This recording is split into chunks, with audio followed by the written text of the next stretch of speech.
muita dificuldade em matemática, álgebra. Tô até que de boa. Bem, eu também não vejo tu com tantas dificuldades assim em física, né? Teve alguma questão aqui que tu lembra de ter sido mais barra pesada, assim?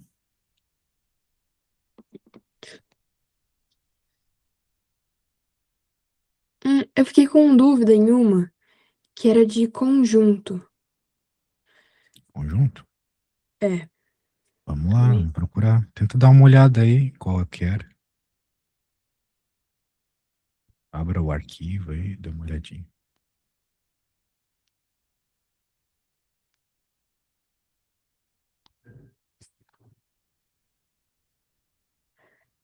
Era a questão 4. Questão 4. Deixa eu ver aqui.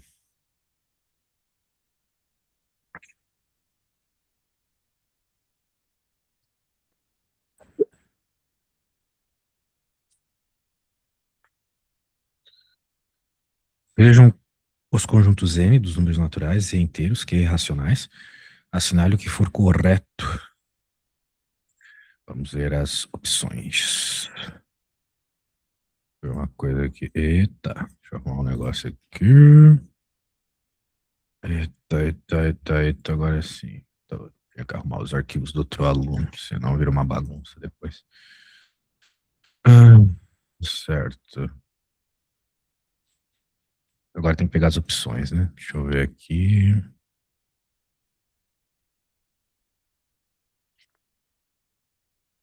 Você provavelmente não sabe o que significa esses símbolos. Certo. Ó, não tem muito segredo não, sabe? É, Garanto pra você que você sabe lidar com isso, se eu ler em português. Por exemplo, na primeira, x pertence aos racionais. Sim. Tal que 3 é menor que x, menor que 10. Então ele está definindo um número x que pertence aos racionais, que está entre 3 e 10. E ele fala que esse x está contido. Agora até eu fiquei meio bugado. Ah, eu não sei direito nunca se o cara para cá é contém ou está contido. Eu acho que está contido. Está contido em A. Muito bem. Saber ler, isso é importante, tá? Agora, com, com essa ideia em mente, né? Ele fala ali sobre, por exemplo, a relação que esse X tem com o A. Só que quando a gente olha o A, a gente nota que aqui está escrito X pertence a naturais, né? A Uhum. definição do A são números naturais, de 3 a 10 naturais, ou seja, o 3, o 4, o 5, o 6, o 7, o 8, o 9 e o 10. Só esses. Porque são Uhum. naturais, são inteiros e positivos, não vale nada quebrado, ok? Tá. Só que aqui ele está dizendo que vale número quebrado, né? Porque ele está dizendo que pertence aos racionais. Então, por exemplo, um valor possível de x seria 3,5, ou 5,5, ou 7,9, qualquer valor entre 3 e 10, valendo números quebrados. Valeria até a raiz de 8 aqui, não, a raiz de 8 não. Valeria a raiz de 12, número totalmente quebrado assim, entendeu? Uhum. Que não é possível no conjunto A. Portanto, essa afirmação é falsa. Tudo bem? Sim. Ótimo. Agora a segunda. A interseção de B com C é o conjunto vazio, né? Ou seja, ele está me perguntando se não tem nada que está ao mesmo tempo no conjunto B e no conjunto C. Vamos entender o conjunto B e o C. No B, o X pertence aos inteiros, X pertence aos naturais. Tal que X pertence aos naturais.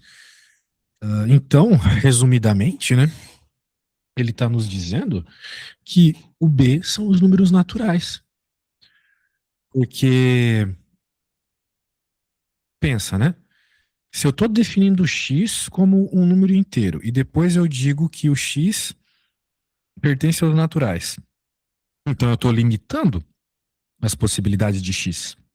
Dessa Sim. forma, o x não pode ser, por exemplo, um número negativo, certo?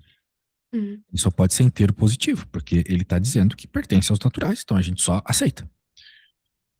Daí, beleza, então o que a gente entendeu do B, basicamente, né, é que B pertence aos naturais. B é os naturais, resumidamente. Né?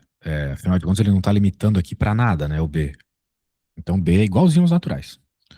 E na C ele fala que o X pertence aos racionais, tal que o X está entre 3 e 10. Então, significa que existe uma interseção entre B e C. Porque existem números inteiros entre 3 e 10, certo? Tem o 4, tem o 5, tem o 6. Concorda comigo? Sim. Então, significa que isso aqui é falso. Porque a afirmação que ele está dizendo é: não tem interseção. Conjunto vazio. E como a gente percebeu que tem uma interseção, o 3, o 4, o 5, o 6 até o 10, então a afirmação é falsa, certo? Uhum. Agora, a interseção com B. O A gente já entendeu que são os números naturais entre 3 e 10. Ou seja, dá até para escrever aqui quem são, né? É o 3, o 4, o 5, o 6, o 7, o 8, o 9 e o próprio 10. E daí, ele está nos dizendo que a interseção de A com B é justamente esses números, certo? Sim. Então, é verdade. Porque o B são todos os naturais. O A são só esses números aqui que, por sinal, são naturais. Então, a interseção de B com A é justamente todos esses números aqui, não é mesmo? Uhum. Tudo bem? Tá acompanhando? Então, aqui também é verdadeiro. Quer dizer, pela primeira vez é verdadeiro, né? Muito bem. Vamos para 8. Na 8 ele está afirmando que o conjunto C é igual ao conjunto A. E aí? Tu acha que isso é verdade?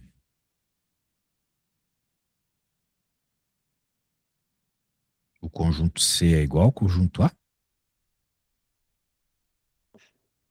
Tu acha? Sim.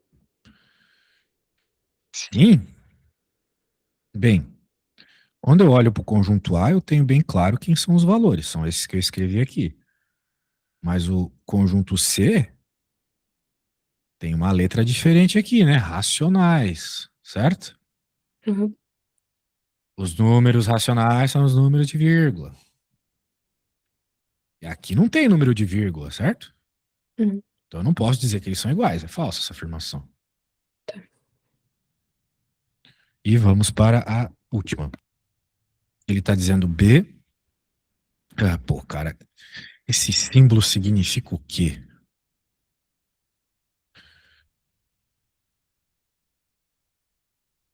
Eu acho que é contém, ou eu acho que é está contido, na verdade. Está contido, exatamente.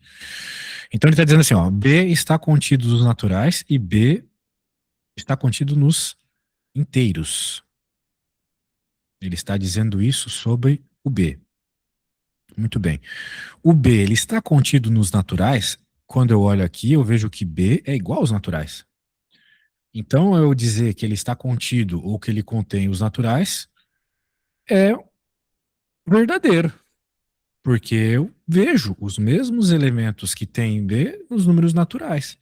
Então, os naturais contêm todos os valores que estão em B, né? Uhum. Beleza? Sim. Então, a ideia de estar contido é isso. B está contido em N? Sim, porque todos os valores de B estão em N. Então, ele está contido em N. Ah, muito bem. E B está contido nos inteiros. B está contido nos inteiros? Todos os valores de B estão dentro dos números inteiros?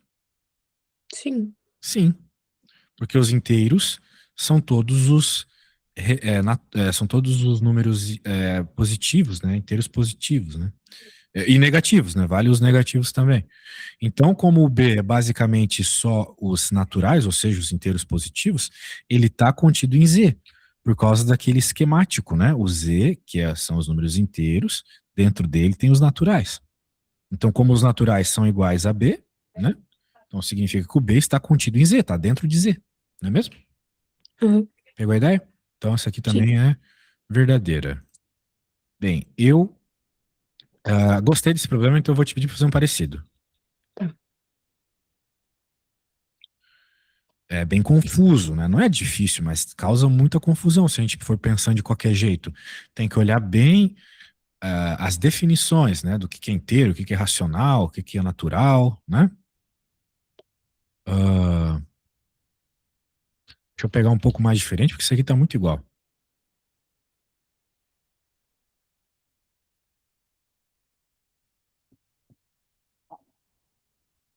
Né? Você é espertinha, então eu acho que você consegue fazer um pouquinho mais difícil. Deixa eu pôr aqui, que eu preciso também ir no banheiro. Deixa eu só colocar aqui. Eu tô dando aula muitas horas seguidas. Se não for no banheiro, vai ser um problema seríssimo, um problema escatológico. Você é católica? Não. Não. Lá na Igreja Católica tem as escatologias. Escatologias são estudos do Apocalipse, basicamente, que são os fins. Escatologias são fins. Então, eu vou ter um problema com os meus fins. Eu vou no banheiro agora. Boa Tá. sorte. Já volto.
Voltei, e aí, como é que vai a continha? A continha não, a análise, né? Não tem muita conta aqui. Então, eu acho que as que estão corretas é a 1, a 2 e a 5. A 1, a 2 e a 5, a 1 está correta, a 2 está correta, e ali também, a última, né? Tá correta, exatamente. Poxa, muito bem. Isso mesmo. Que legal, parabéns. E aí, outra questão, me diga. Eu também fico com um pouco de dúvida na questão 9. Certo, vamos ver.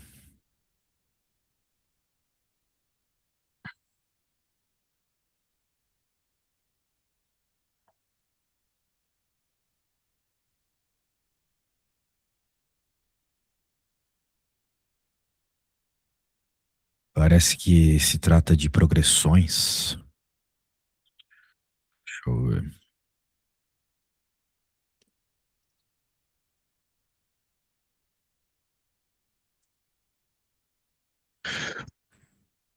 Uma malharia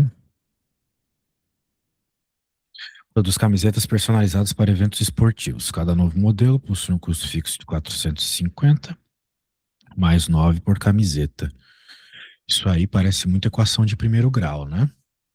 Você tem um valor fixo mais um que varia por produto, né? Então, tem um esquema lá que você já conhece muito bem, né? Y igual a X mais B. Acontece que nós temos uma camisa, duas camisas, três camisas, então esse X parece ser um número natural, né? Não pode ser negativo e tem que ser inteiro. Normalmente a gente chama números assim de N. Não teria problema nenhum chamar de X, mas o problema parece estar chamando de N. Então, no nosso caso aqui, ficaria o custo por camisa, que é 9, ou seja, 9N, cada camisa é mais 9, e o valor fixo, 450, certo? Uhum. Sabendo que cada camiseta seria vendida por 20, é importante também deixar claro que isso que nós estamos fazendo aqui é equação do custo, né? Porque tá falando de custo. Essas coisas que eu coloquei estão associadas ao custo, beleza? Aham. Sabendo que cada camiseta será vendida por R$ 20, a desigualdade que permite calcular o número de camisetas a serem vendidas para que se tenha um lucro mínimo de 1.000 é. Então, bem, tá falando de lucro, né? O que é lucro? Lucro é a receita, ou seja, a grana que você faz vendendo, menos o custo. Isso é lucro. O custo, a gente já pegou a lógica, não é mesmo? Uhum. E a receita? A receita também tem uma lógica. A receita é simplesmente 20 conto por cada camisa, certo? Então, Sim, e aqui receita é igual a 20 vezes N. Acabou. Se eu vendo uma camisa, eu ganho R$ 20. Se eu vendo duas, eu ganho 40. E assim sucessivamente, certo? sim. Muito bem. Tendo em vista isto, qual é o lucro que ele espera? Ele espera que seja 1.000. Né? Eu quero que o meu lucro seja no mínimo 1.000. Ou seja, 1.000 ou mais. Não é mesmo? Aham. Então, entendendo que receita menos custo é o lucro, e eu quero que o meu lucro seja maior ou igual a 1.000, no mínimo 1.000 é maior ou igual a 1.000. Agora eu vou vir aqui e vou colocar as equações da receita e do custo. No lugar da receita eu coloco 20, no lugar do custo eu coloco isso aqui, né? Só toma um cuidado que precisa ter o parênteses, porque é menos o custo. Então, isso aqui tudo é o custo, certo? Sim, Isso aqui tudo tem que ser, né? Já que isso aqui é o lucro, isso aqui é o lucro. Receita menos custo é o lucro. Isso aqui tudo tem que ser maior ou igual a 1.000. Não é mesmo? sim. Isso aí. Então, agora a gente tem que fazer A conta, né? Vai ficar 20N menos. Bem, deixa eu ver se já tá resolvido ali de alguma forma. Parece que ele tá dando umas opções parecidas aqui com o que a gente tem, né? Vamos ver. Eu preciso que a receita menos o custo seja maior ou igual a 1.000. Eu tenho alguma equação que é identicamente igual ao que está acontecendo aqui? Pior que eu não tenho. Será que eu li certo? É 450? Aqui ele colocou 450. Então, eu também fico com dúvida nisso, porque eu cheguei até onde você fez, só que aí quando eu olhei as opções, não tinha nenhuma opção do que eu Ah, mas tinha tá chegado. certo, tá certo. A resposta é E. Por quê? Porque 9 vezes 50 é 450, certo? E Entendi. 9 vezes N é 9N, que é o que 9N. aparece ali. Entendeu? Então a resposta Tá. certa é a E. Então, Beleza? Só precisava deixar o 9 em evidência, né? A gente pode fazer isso aqui. Vai ficar 20N. Vamos tirar o 9 para fora, vai ficar N. Qual número eu tenho que multiplicar por 9 para dar 450? É o 50, certo? aham. Então, essa é a resposta. Só troquei a ordem, mas tu sabe bem. Beleza. Ah, muito bem. E agora?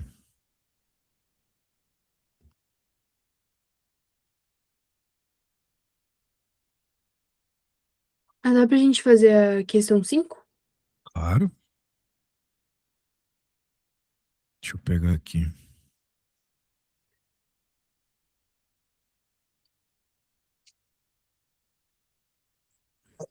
Meu Deus do céu, olha o tamanho desse enunciado, cara. Pô, é o Velho Testamento inteiro, velho. Tá louco. Deixa eu colocar aqui. Última aula do dia, o cara coloca a Bíblia inteira aqui pra eu resolver a conta. Tá louco. Tem um desenho inútil aqui também, só pra complicar, pra eu bater minha cópia. Maravilha. Deixa eu pôr aqui. E finalmente as opções.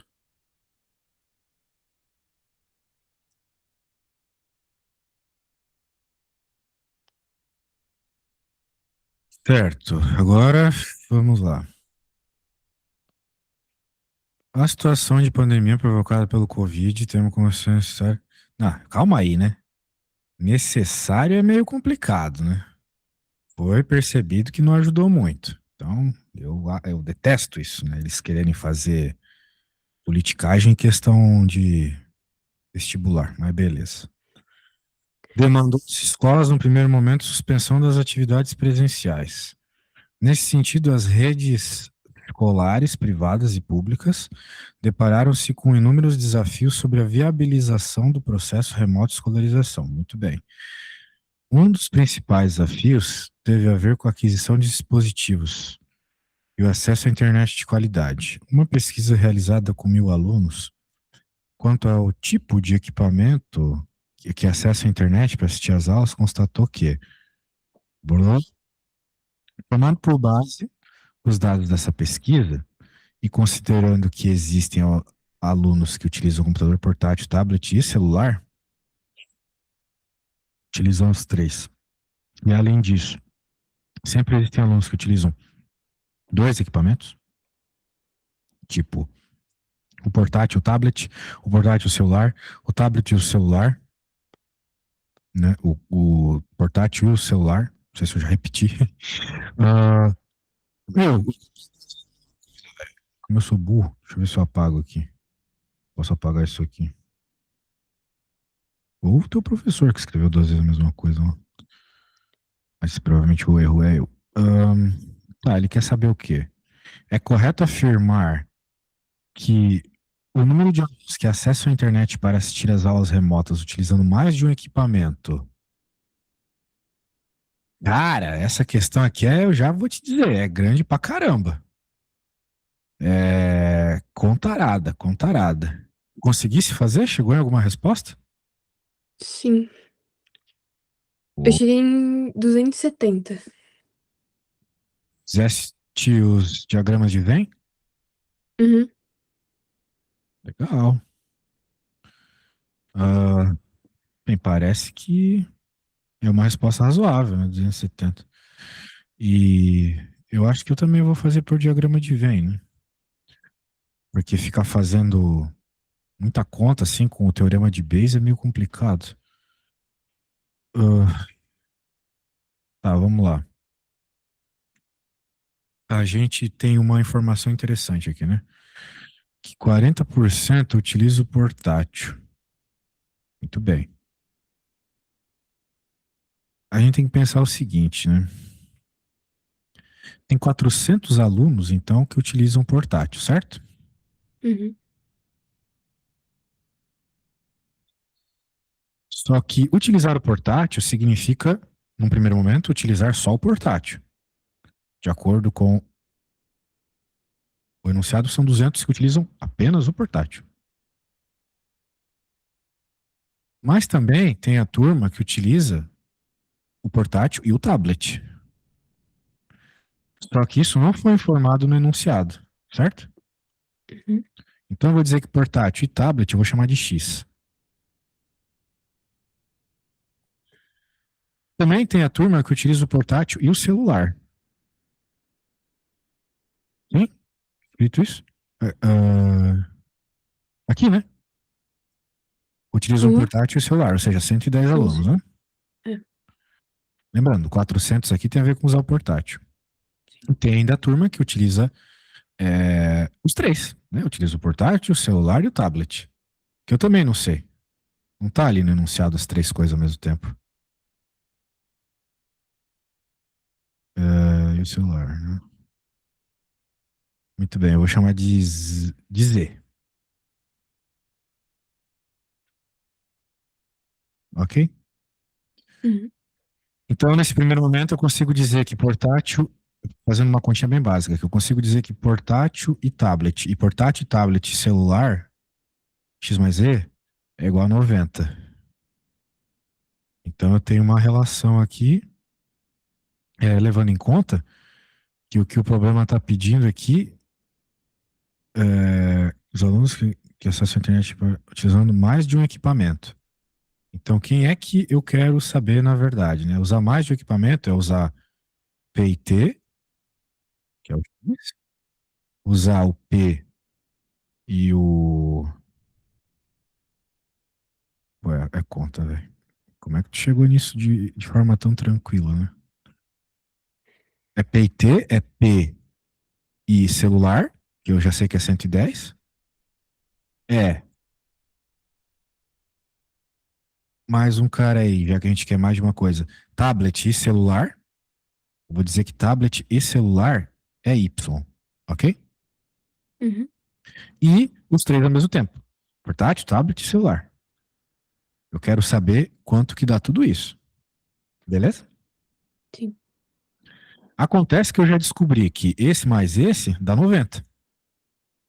Opa, esse mais esse, né? Dá 90.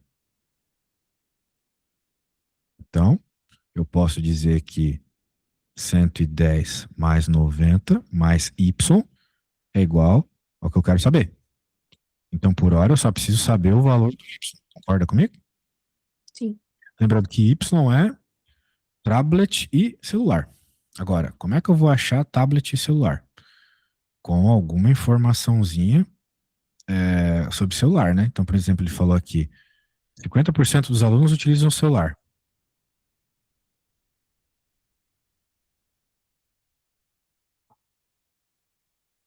Utilizar o celular significa utilizar só o celular, 350, certo? Uhum. Utilizar o celular e o portátil apenas. Celular e portátil, 110. Tablet e celular, que eu chamei de Y. E portátil e celular, que eu chamei de X. É, ou melhor, usar os três, né? Porque ali não tinha celular, tô viajando. Aqui era portátil e tablet. Mas esse aqui que usa os três, né? Que eu chamei de Z. Ok? Sim. Tudo bem. Então, eu encontrei aqui, agora quanto vale y mais z. O problema é que eu precisava saber só qual é o valor do y, né? Ah, muito bem.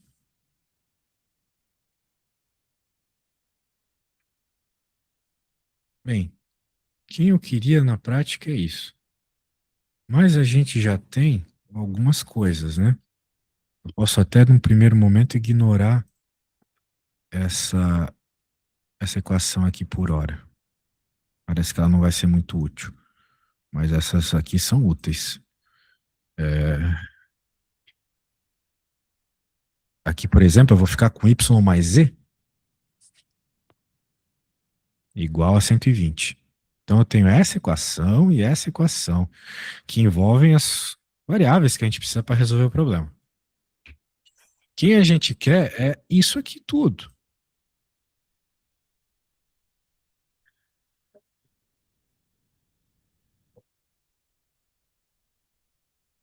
certo? Sim. Só que a gente já tem uma informação bem interessante. ah, que é o seguinte: a gente tem sobre a soma desses três caras, né? A gente tem isso aqui.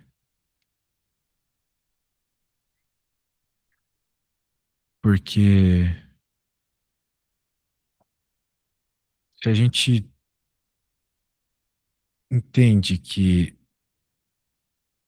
x mais y mais z, na prática, esses caras que tem mais de um, né? E mais o 110 que ele cita aqui, isso tudo dá o 160 que ele falou. Ou melhor, isso tudo vai dar 160, né? Então, por exemplo, ele quer saber ah, esse negócio aqui. Muito bem. Mas, vamos lá. Cara, fiquei meio perdido aqui. É muita conta para eu explicar e fazer a conta ao mesmo tempo. Mas assim, vamos lá. O P e T mais o T e C mais é, os três ao mesmo tempo, P, T e C, isso aqui dá quanto?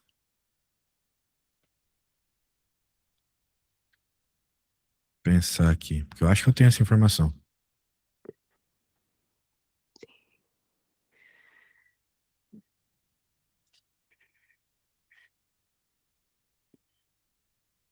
Naquela hora que eu fiz o negócio do tablet, hum,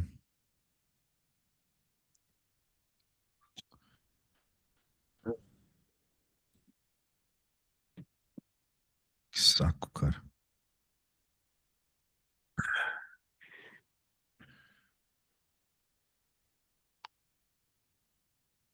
Se a gente pensar nos caras que usam tablet, né? Esse cara eu não fiz ainda. Vai ser cento. Eu preciso que tu olhe lá, né? Porque senão eu vou ter que ficar voltando e voltando, por exemplo. Quem usa tablet aqui? 120. Usam somente o tablet, né? Então, se eu quero falar de quem usa tablet, é quem usa somente o tablet, mais quem usa o tablet com o portátil, quem usa o tablet com o computador, que eu chamei de Y, né? E quem usa os três, que eu chamei de Z. Certo? Uhum. Ah, isso aqui, como a gente sabe que quem usa o tablet como um todo é 280 alunos, isso aqui vai dar 280. Então significa que x mais y mais z é 280 dividido por 120, 160, que eu já tinha visto lá na hora do enunciado. Então, maravilha, nós temos uma terceira equação aqui. Agora sim. Agora nós temos uma equação que eu tirei aqui com as informações do portátil. Quem tem portátil? Então, eu peguei tudo que envolvia portátil ali. né? Quem usa portátil é porque usa só o portátil, ou portátil com alguma coisa, ou os três. Hum, Quem usa o. Aqui era o celular. Quem usa celular é quem usa só o celular com alguma coisa e os três. Certo? tá. Uhum. E aqui é o tablet. Então vou até pegar esse negócio e jogar pra. É, que é o tablet é a mesma ideia, né? Quem usa o tablet é quem usa o tablet com alguma coisa e os três. Muito bem. Só que a gente quer saber isso aqui. Lembrando, o que é isso aqui? Eu defini lá em cima. Isso aqui é utilizando mais de um equipamento.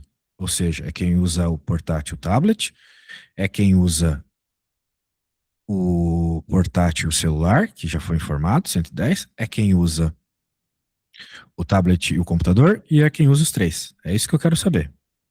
Uhum. Então eu preciso saber quem é XYZ. Só que eu cheguei já com quem é XYZ. XYZ é 160.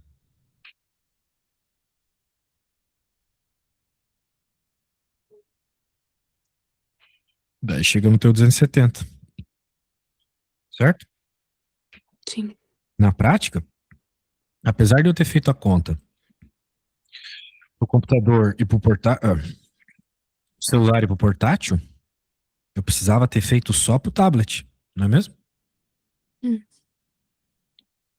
Porque eu achei a informação de X mais Y mais Z fazendo a conta só do tablet. Só que eu não sabia que eu ia conseguir essa resposta fazendo só do tablet, entendeu? sim. Eu tive que fazer para perceber. Então, aí que tá, né? O problema de às vezes a gente copiar do colega ou ver no IA ou ver simplesmente o exemplo resolvido por alguém, pelo professor.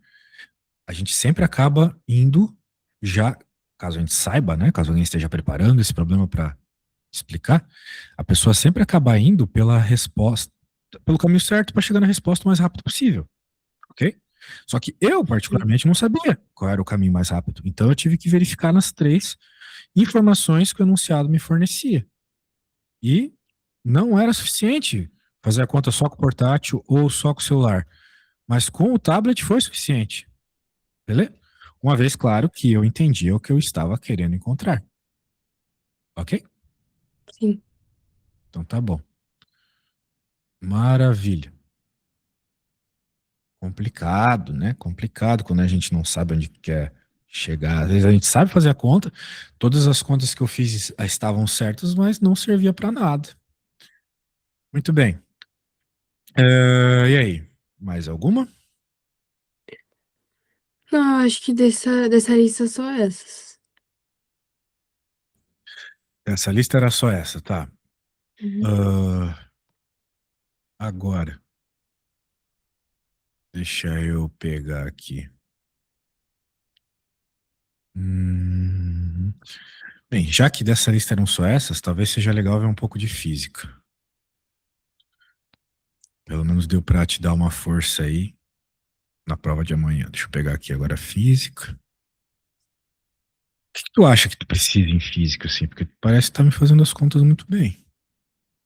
É que eu não sei o nível que vai cair na tua prova também, né? Senão poderia pegar mais pesado. Então, eu fico um pouco de receio, porque eu acho que tem alguns exercícios que eu tô sabendo bem, mas, tipo, na Qual é o prova eu tô com assunto medo que você se de ficar sente muito assim difícil. menos segura? É... Queda livre. Beleza. Note que queda livre é é MRUV, né? São os exercícios normais de movimento retilíneo uniforme. A diferença é que a aceleração é fixa. E também, em alguns problemas de queda livre, você precisa desenvolver bem o referencial. Qual é o sentido positivo, por aí vai, né? Coisas assim. Uhum. E eu também, tipo, tenho mais dificuldade quando tem, tipo, dois corpos, e aí, tipo, meio que tem que fazer análise dos dois. Tipo aquele da moto e do carro que você tinha passado. O que tem que ter em mente naquela situação é que você normalmente, quando tem dois corpos, vai ter que fazer um encontro entre eles, né? Vai Uhum. ter que igualar as equações de posição deles. beleza? Não tem Sim. muito o que fugir disso. Não tem muito o que fugir disso. Então, até seria meio zoado se eu pegasse o problema igual, sim. Mas a gente pode fazer um problema parecido. Só que já que você falou que tem mais situações assim de queda livre que você não curte, eu vou focar nisso primeiro, né? Acho que dá pra gente fazer uma questão de queda livre. Aquela da perseguição lá do maluco, você vai ter aquilo como a questão mais difícil possível, tá? Então, Tá. assim, eu até recomendaria que você tentasse refazer aquela questão. Você já Tá sabe bom. a resposta e tal. Então, tente refazer aquela questão. A melhor coisa que você pode fazer, beleza? Tá. Agora, essas aqui a gente de fato não trabalhou muito. Deixa eu pegar um probleminha interessante aqui. Um malabarista de circo deseja ter três bolas no ar em todos os instantes. Ele arremessa uma bola a cada 40 segundos. 0,4, é, 0,40 segundos. Quanto tempo cada bola fica no ar? Interessante esse problema aqui, bem diferente do usual. Com que velocidade inicial deve o malabarista tirar cada bola para cima? É, A que altura se elevará cada bola acima de suas mãos? Bem, se ele arremessa uma bola a cada 40 segundos e é, ele tem que ter pelo menos uma bola no ar, certo? Sempre. Então vamos dizer assim, pensa na situação acontecendo, né? Tá aqui a mão do cara, tá aqui a outra mão do cara. A situação mais complicada seria se ele tivesse com as duas bolas aqui e uma voando, certo? Uhum. Ou é isso ou eu entendi errado? Ele quer ter as três ao mesmo tempo no ar sempre? Três bolas no ar em todos os instantes. Ah, tá. Então as bolas nunca vão ficar desse jeito. É exatamente o contrário do que eu falei. Você vai ter uma situação assim: uma bola aqui e outra aqui, por exemplo, né? Tá. Elas nunca vão, elas nunca vão deixar de estar no ar, né? As três bolas têm que estar no ar em todos os instantes. Muito bem. Então vamos pensar assim: se ele lança cada bola em 0,40 segundos, então começou, passou 0,40 segundos, ele lança outra bola, passou 0,80 segundos, ele lança a próxima, e assim vai, de 40 em 40, né? Uhum. É, certo? Sim. Porque é o que o enunciado falou. Deixa eu pegar o enunciado por trazer para cá. Por que que eu sempre me enrosco nessas questões, né? Poderia colocar uma questão tão mais simples para ti. Só que elas são tão simples, né? Que se tu entender essa aqui, tu entende qualquer uma.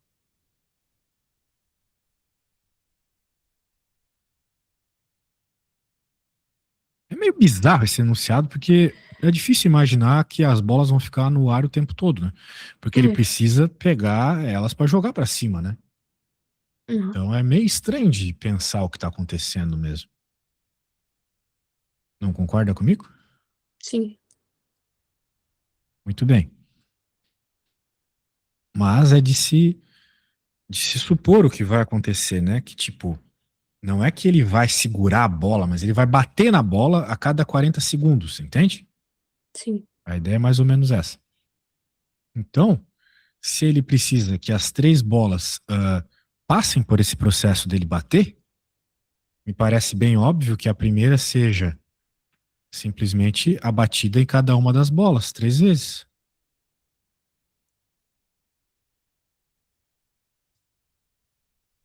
certo? Uhum. Porque para que as três bolas estejam no ar, né, e sempre de 0,40 em 0,40, a primeira bola ainda tem que estar no ar quando a terceira já for lançada. Então pensa comigo. Lançou, vai lançar a próxima, vai lançar a próxima. Então, passaram-se três desses processos. Entendeu? Tá. A ideia é essa. Lançou a primeira, daí vai lançar a segunda, vai lançar a terceira. A primeira ainda tem que estar voando, entende? Então, por isso que o Uhum. tempo de voo até ele voltar para a mão dele, ele bater, vai ter que ser 3 vezes o tempo que ele demora nesse processo. Tudo bem? Tá, tá. Isso. Uhum. Agora B. Com que velocidade inicial deve o malabarista tirar cada bola? Bem, daí a gente tem que pensar o que vai acontecer, né? As bolas, né? Elas sobem e descem na mesma altura da mão, certo? Uhum. Então, a gente pode pensar nessa ideia de ir voltar para a mesma posição, né? Portanto, como é que a gente vai encontrar agora isso? O tempo de voo é o tempo para uma bola subir e descer. A gente tem uma série de equações que descrevem essa situação, tanto do ponto de vista do sorvetão quanto do ponto de vista do vovô ateu, mas vamos pensar no vovô ateu. A gente já sabe que se eu colocar a velocidade final igual a zero, eu estou encontrando ela no ponto de máximo do movimento, certo? Uhum. Velocidade final igual a zero é isso. Só que a gente sabe que se eu quero que ela suba e desça, o tempo total de voo é o dobro do tempo que eu vou achar resolvendo essa conta, não é mesmo? Certo? Não entendi. Vamos lá, eu coloquei zero. Então eu estou encontrando qual é o tempo para ela chegar na posição máxima da altura, não é? Uhum. Sim. Só que o meu objetivo na questão B é, nesse primeiro momento aqui, vai ser encontrar o tempo de voo dela. Vai ser o tempo que ela sobe e o tempo que ela desce, sacou? Ah, tá. Então eu acho que você concorda comigo que vai ter que ser 2 vezes o tempo que ela sobe, porque é simétrico o movimento, não é? Sim. Sim. Então eu consigo isolar o T aqui e dizer que é V0 sobre G. Logo, o tempo total, que por sinal é esse valor que eu encontrei aqui, é 2V0 sobre G, não é mesmo? Uhum. Lembre-se que esse valor aqui é o tempo que demora para a bola ir e voltar para a mão do cara, que é isso que eu encontrei aqui, a expressão para isso, entendeu? Sim. Do ponto de vista do tempo agora. Portanto, eu consigo deixar 1,2 ali, 2 vezes o V0, que é o que eu quero achar. O problema pede qual é a velocidade que saiu da mão do cara, vezes 10, né? Então vai ficar 12 dividido por 2, vai dar 6. A bola tem que sair com 6 metros por segundo. Ok? Sim. Isso. E finalmente, a que altura cada bola sobe acima de suas mãos? Daí ficou fácil, né? A gente poderia usar o sorvetão se quisesse, porque a gente tem tempo, mas eu acho que fica mais fácil usar o vovô ateu, né? Desculpa, Torricelli. Tchau. Uhum. Velocidade final. Na altura máxima, que é o que eu lhe falo ali, zero. Velocidade inicial é 6. Note que eu estou colocando que é 6 positivo. E aqui eu coloquei menos porque a gravidade é negativa. Eu posso até colocar mais aqui, agora menos, certo? Uhum. E se eu estou dizendo que para cima é positivo, então a gravidade tem que ser negativa. E agora é só isolar o H, entendeu? Sim. Vai dar 36 dividido por 20, ou seja, 1,8 metros. Muito bem. Então, isso sim é um probleminha difícil de queda livre, tá bom? Porque envolve Uhum. toda uma lógica aí muito mais complexa do que simplesmente você jogar no sorvetão e no vovô ateu reduzido, né? Um problema como esse sim é interessante. Beleza. Boa sorte na prova. Qualquer coisa me fala, tá? Tá. Você manda pra mim uma listinha, por favor? Tá.